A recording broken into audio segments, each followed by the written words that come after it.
morning, everyone. Thank you for joining us here today. It's a very special occasion here today at Nephron Pharmaceuticals.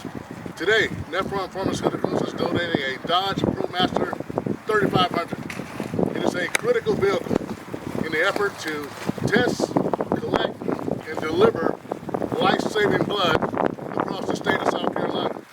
In addition, the Promaster is used to deliver life-saving supplies to disaster victims, large and small, across our state. Nephron Pharmaceuticals and their great CEO, Lou Kennedy, have been such great partners to the American Red Cross. We simply cannot and will not be able to deliver our mission across our great state without partners and supporters like Lou and Nephron Pharmaceuticals. We also would like to thank Brenda Green for joining us today. Brenda is a great partner of the American Red Cross and a sickle cell advocate across our state. And we appreciate Brenda. We'll hear her story a little later this morning. But this is not the only thing that Nephron Pharmaceutical is doing for the state of South Carolina and the American Red Cross. They routinely host blood drives at their facilities. Lou Kennedy is a member of our board for the Low Country South Carolina chapter. She's also a member of the Tiffany Circle, a collection of women across South Carolina who annually donate $10,000 or more. She's actually the incoming chair of our Biomedical Services Committee for our Low Country chapter. She's a great friend, she's a partner, she's a patriot in the mission of the Red Cross and supporting our citizens and supporting our communities. And we're so happy to have her as a friend, as a donor, as a partner in our efforts to save lives and eliminate human suffering across our state. And with that said, I would like to introduce Lou Kennedy. Lou? All right, so thank you all for being here today. This is a very auspicious occasion. We are so proud that this has finally come to pass and that we could announce our donation of this blood collection vehicle. Thank you again for being here, and thank you, Brenda, and we're looking forward to hearing from your story.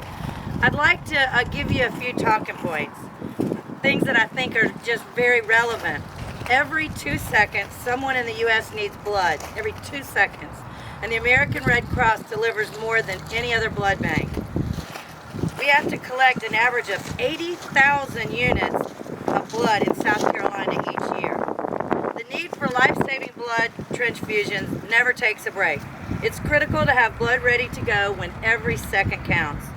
This vehicle behind us will serve a vital role in delivering life-saving product to hospital shelves across our state. It is the blood on the shelves that help patients in need, from mothers during childbirth, accident victims, cancer patients, and sickle cell patients.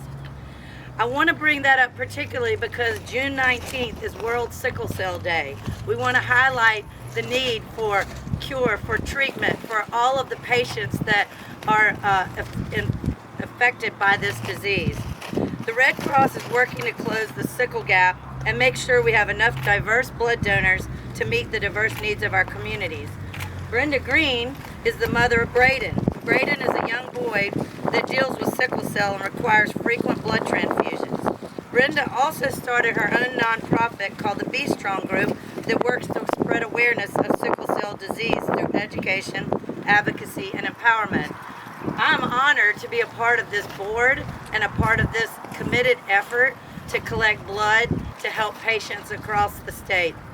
I was asked by Katarina Fording, my friend who's at Volvo, another woman in business, if I would be willing to participate, and I gladly accepted.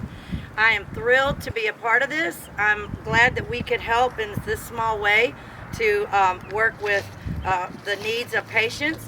And I thank y'all for being here, and I would like to turn it over now to you and tell us a little bit about what you're going through as a mom. Thank you, Lou. Thank you, the American Red Cross. Thank you for this opportunity to share our story and share to you why it's so important for families like mine. As Lou mentioned, my husband and I, Patrick, we have 3 amazing children, but our youngest baby boy, Braden, he's 15 right now. He has sickle cell disease, and we found out at birth. He has hemoglobin SC disease. I was unaware I had an abnormal hemoglobin C. I was unaware my husband had the sickle trait.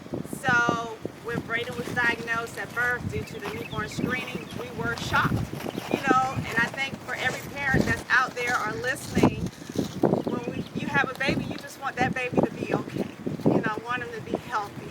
So at that moment, being the type of mom I am, I wanted to learn as much as I could. And that's what we did. And we were surrounded by so many amazing physicians, a wonderful children's hospital here, and we learned. But it comes with a lot of complications. As, I'm not sure if you know, but sickle cell is a genetic red blood cell disorder. So Braden have abnormal red blood cell that lacks the abnormal hemoglobin, that has an abnormal hemoglobin. So under certain circumstances, it causes that red blood cell to sickle. So anywhere blood flows in our body, that's where damage can occur. So think about that. So complications includes for Braden a lot of respiratory illnesses. So the common cold to us, or the flu to us, or even now COVID to some people may be okay, they can recover, but that's a hospitalization, or it could be death to my son and others like it. So, and along with that is pain. So there can be pain any part of the body. One particular story I want to share is a time in 2015, and let me tell you about Braden. He loves all sports. He can commentate any sport, okay? So this particular day we were at a USC baseball game with some friends, and by this moment I can look at my child and tell him in his eyes when he's not well. But you ask Braden if he's okay, he's gonna say, I'm good, all the time, even though when I know he's in pain or maybe not feeling well. So this particular night, I asked him, I said, buddy, are you okay? He said, I'm good. Well, we finished the game. About 2 a.m. the next morning, he was screaming in pain, chest pain. So we immediately took him to the ER. We were terrified. And they did all the scans and everything, and I tell you, within 48 hours, my son was fighting for his life. He had what became acute chest syndrome. Pneumonia then turned acute chest syndrome, which is the sickling of blood in his lungs. So my baby needed help breathing, so he was in PICU. And he couldn't get any relief. So there is no universal cure for those with sickle cell disease. A cure that is actually safe for everybody with sickle cell disease. So one of the most important life-saving treatment can be a blood donation. So while he was in PICU, the doctors came to me, and one of the nurses in particular, and I will not forget her coming to me, she said, Mom, he's sick. Your baby is sick. Because I wanted to wait till my husband got back to the hospital for them to proceed. And she's like, no, we need to do this immediately. So he had to get a blood transfusion at that moment because his body needed help to allow him to survive. That's how bad it was.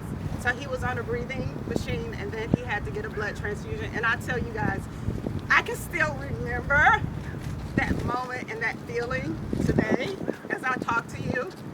It takes me back, and just watching that blood run through my baby's body, I was overwhelmed and grateful at the same time. And so, needless to say, that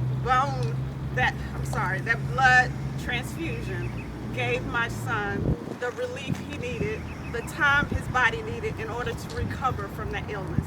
He was in PICU for another 8 days or so, and then maybe the whole hospital stay was maybe 12 to 13 days. But he's here.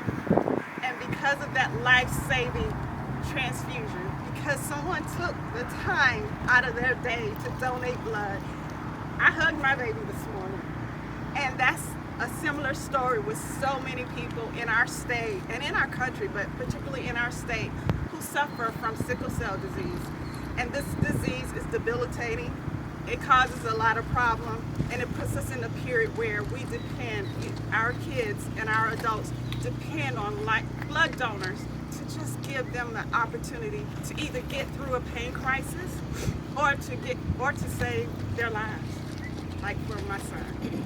So I shared tears with you guys today But through all of this experience, I know my husband and I, we were determined from that moment to be advocates for blood donation because, you know, unfortunately, until that moment, we didn't really realize how much that meant. It meant the life of our son. I have to add to that. You know what's made in that building? The breathing medications that your son took in the PICU. So that breathing treatment that he took, those are our medications made right there. Isn't that something? So we thank you, Lou. We thank you for this opportunity. And I think I can say on behalf of all the parents and all the caregivers of those with sickle cell disease, appreciate you, appreciate your efforts. Anybody who's going to donate at your next blood drive, I thank you in advance because you are helping to save lives, and it's so important. And we appreciate you. Thank you. And I'll turn it back over to Rod. Thank you all. Okay. Thank you, Brenda, so much. What a powerful story. As Lou said, every 2 seconds, someone needs a blood transfusion. Every 4 hours, there's a house fire in the state of South Carolina. The Red Cross mission is so vast and wide. And it's people like Brenda, it's great folks like Lou, who help the Red Cross deliver the mission across our great state. So thank you again for joining us here today. Thank you again, Brenda. Thank you again, Lou and Nephron Pharmaceuticals, for your generous donation, for your partnership, for your support to all our communities and citizens. And now I would like to ask Brenda and Lou to join me to officially cut the ribbon for our new Promaster. All right, we're ready. 1, 2, 3, cut.